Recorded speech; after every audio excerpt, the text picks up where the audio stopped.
या जितने लोग बैठे हैं ईमानदारी से बात बताइए, क्या घर का अनुशासन नहीं होता? घर का भी तो अनुशासन होता है। और घर का अनुशासन कैसा होता है?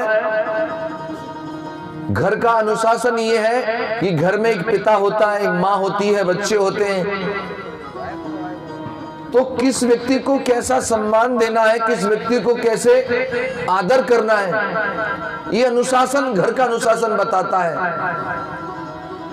कभी ऐसा नहीं देखा होगा आपने कि बेटा अपनी मम्मी को पत्नी कहने लगे या पत्नी को अपनी माँ कहने लगे, फिर तो घर का अनुशासन टूट जाएंगे। जैसे घर का अनुशासन होता है वैसे गांव का भी अनुशासन होता है, और गांव का अनुशासन होता है ग्राम प्रधान के हाथों। वैसे ही धम्म प्रेमियों, जिले का भी अनुशासन होता है। जिले का अनुशासन होता है जिलाधिकारी के हाथ में। जैसे जिले का अनुशासन होता है वैसे ही प्रदेश का भी अनुशासन होता है, और प्रदेश का अनुशासन होता है मुख्यमंत्री के हाथ में। जैसे प्रदेश का अनुशासन होता है ठीक वैसे ही देश का भी अनुशासन होता है, और जैसे देश का अनुशासन होता है धम्म बंधुओं, वैसे ही मैं आपको बताऊं जीवन का भी अनुशासन होता है। और जीवन का अनुशासन क्या है? मन वाणी काया का अनुशासन। मन वाणी काया का अनुशासन क्या है? मन में राग द्वेष मोह का उत्पन्न न होना मन का अनुशासन है।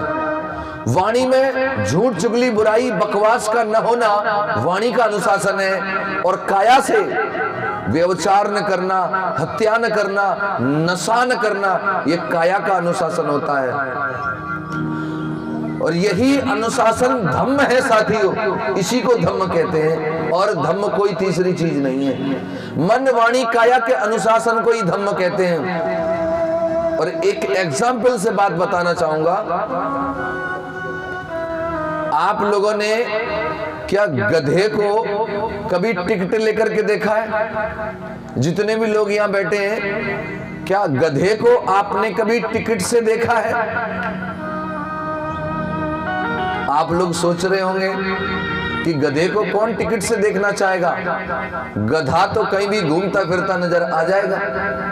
लेकिन यहाँ जितने भी लोग बैठे हैं सुन रहे हैं, उन लोगों को एक बात बताऊं, जब तुम चिड़ियाघर जाओ और चिड़ियाघर में जाकर के ये कहना, खिड़की पे जाकर के कि भाई साहब मुझे गधा देखना है, तो खिड़की पे बैठा व्यक्ति कहेगा कि भाई साहब यदि गधा देखना है तो पहले टिकट ले लो, तब गधा देख पाओगे।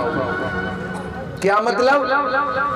कि एक गधा गली गली घूम रहा है जिसकी कोई वैल्यू, कोई इज्जत नहीं है, और एक गधा जिसको टिकट लेकर के देखा जा रहा है उसकी वैल्यू टिकट से है। तो एक की वैल्यू टिकट से है और एक की कोई वैल्यू नहीं है।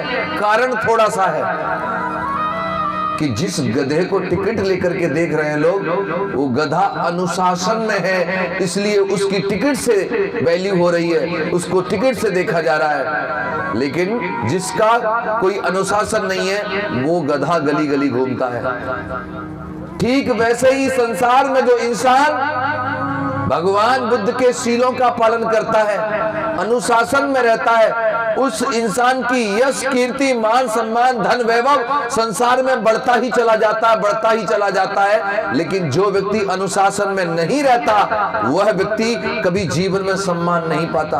अरे लोग उसे नमस्ते तक नहीं करते हैं। इसलिए मैं आप लोगों से कहना चाहता हूं, कथा को सुनने वाले प्रेमियों, यदि जीवन में सुख चाहिए तो अनुशासन में आना पड़ेगा, मतलब धम्म को धारण करना पड़ेगा।